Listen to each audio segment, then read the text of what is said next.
요즘 다들 AI, 반도체 이야기만 하잖아요? 그런데 바로 지금 한국의 이른바 굴뚝산업이 정말 조용하지만 무섭게 부활하고 있습니다. 과거에 유물처럼 여겨졌던 중공업이 어떻게 다시 세계 경제의 중심으로 떠오르고 있는 걸까요? 오늘 그 비밀을 한번 파헤쳐 보겠습니다. 자, 그럼 바로 본론으로 들어가 볼까요? 아니, 모두가 인공지능 소프트웨어의 미래가 있다고 하는데 어떻게 조선, 방산 같은 이런 전통 산업이 갑자기 이렇게 뜨거운 감자가 된 걸까요? 오늘 이 흥미로운 수수께끼를 여러분과 함께 풀어보겠습니다. 가끔은 말보다 숫자가 훨씬 더 강력할 때가 있죠. 지금이 바로 그런 경우입니다. 올해 한국 조선업 주가 무려 135%나 급등했고요. 방위 산업은요, 162%가 치솟았습니다.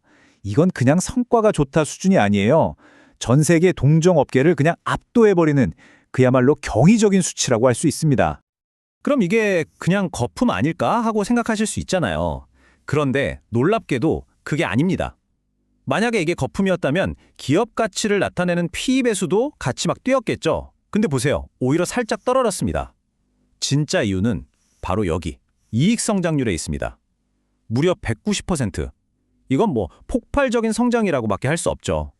투기가 아니라 펀더멘탈에 기반한 진짜 실력이라는 증거입니다. 자, 이 놀라운 현상을 제대로 한번 파헤쳐보기 위해서 우리 함께 4단계 여정을 떠나보겠습니다. 먼저 이 갑작스러운 호황의 배경을 살펴보고 이 성장을 이끄는 2개의 강력한 엔진, 조선업과 K방산을 차례로 분석해 볼 거고요. 마지막으로 이 거인들이 어디로 향하고 있는지 미래까지 조망해 보겠습니다. 자, 그럼 첫 번째 파트입니다. 도대체 어떻게 이런 말도 안 되는 성과가 가능했던 걸까요? 그 뿌리부터 한번 캐보겠습니다. 핵심은 이거예요. 시장이 이제서야 정신을 차리고 있다는 겁니다. 보통은 주가가 이익을 따라가잖아요. 근데 지금은 폭발적으로 늘어나는 이익을 주가가 겨우겨우 헐레벌떡 쫓아가는 그런 모양새입니다. 이건 단순한 기대감이 아니에요. 이미 시작된 거대한 변화의 증거인 거죠. 자, 그럼 첫 번째 성장 엔진에 한번 시동을 걸어볼까요? 바로 한국의 조선소에서 벌어지고 있는 이 거대한 파도 같은 이야기입니다. 이 성장의 비밀을 딱 한 단어로 요약하면요. 바로 상선 플러스 알파입니다. 이게 뭐냐면요. 기존에 잘하던 아주 탄탄한 상선 건조 사업은 기본으로 딱 깔고요. 여기에 군함이나 LNG 운반선 같은 새로운 고수익 성장 동력, 이걸 바로 알파라고 부르는 건데 이걸 더했다는 거죠. 이게 바로 지금 한국 조선업의 필살기입니다. 이 상선 플러스 알파 전략이 정말 기가 막힌 게 2가지 측면에서 완벽해요.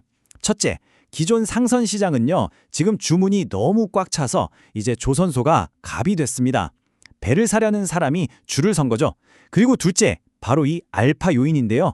전 세계적인 군비 증강, 그리고 친환경 에너지로의 전환, 이 2개의 거대한 흐름이 만나서 이전에는 상상도 못했던 새로운 수요를 그냥 폭발적으로 만들어내고 있는 겁니다.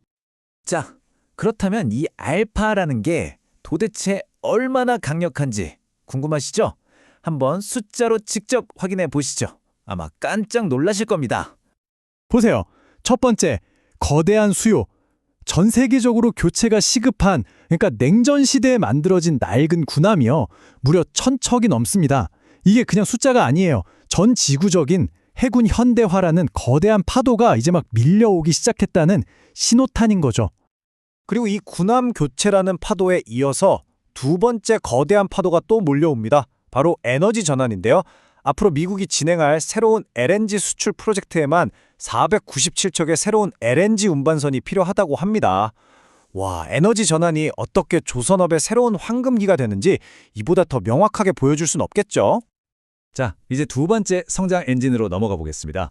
조선업이 거대한 파도였다면요. K방산은 이건 뭐 그냥 질주하는 로켓이라고 봐야 합니다. 방산 분야의 스토리는 아주 명쾌합니다. 전 세계적으로 국방 예산이 엄청나게 늘어나면서 시장 파이 자체가 커지고 있고요. 바로 그 커진 시장에 세계 최고 수준의 가성비를 갖춘 한국의 방산 기업들이 그야말로 치고 들어가는 겁니다. 이 그래프를 보시면 그 커지는 시장이 한눈에 들어오실 겁니다. 지금 유럽 네이토 회원국들이 평균적으로 GDP의 한 2.2% 정도를 국방비로 쓰고 있거든요. 근데 만약에 지정학적 위기 때문에 이 비중이 3.5%나 5%까지 늘어난다고 상상해 보세요. K방산이 공략할 수 있는 시장의 크기가 말 그대로 2배, 3배로 뻥튀기 되는 겁니다. 이건 정말 엄청난 기회죠. 그리고 그 기회를 이미 현실로 만들고 있습니다. 2026년에 예상되는 K방산의 수출 규모가 얼마인지 아십니까? 무려 39조 원입니다. 이게 작년보다 204%가 늘어난 수치인데 정말 경이로운 성장 속도죠. 이 39조 원이라는 숫자가 그냥 뜬구름 잡는 이야기가 아닙니다. 이미 구체적인 계약들로 현실이 되고 있어요. 당장 러시아의 위협을 느끼는 폴란드나 루마니아가 현대 로템의 K2 전차, 한화 에어로스페이스의 K9 자주포를 콕 집어서 사가고 있고요. 저 멀리 중동의 군사강국 이집트까지 한국항공우주의 FA-50 경공격기를 도입하고 있습니다. K방산의 영토가 그야말로 전 세계로 뻗어나가고 있는 거죠. 자, 그럼 이 엄청난 성장 스토리가 여기서 끝일까요? 천만에요. 아직 우리가 확인해야 할 마지막, 그리고 어쩌면 가장 중요한 퍼즐 조각이 하나 남아 있습니다. 바로 이 자료가 K방산의 미래를 보여주는 핵심입니다. 보세요. 2026년이 되면요, 한국 방산기업들의 평균 영업이익률이 기존의 절대 강자였던 유럽 경쟁사들을 추월할 걸로 예측됩니다. 이게 뭘 의미하냐면 단순히 물건을 많이 파는 걸 넘어서 훨씬 더 남는 장사를 하고 있다는 뜻이고요. 결국 방산의 본고장인 유럽을 상대로 그들의 게임에서 이기고 있다는 아주 강력한 증거입니다.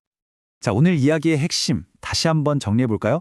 첫째, 지금 이 호황은 거품이 아니라 실제 이익 성장에 기반한 펀더멘털의 승리라는 점.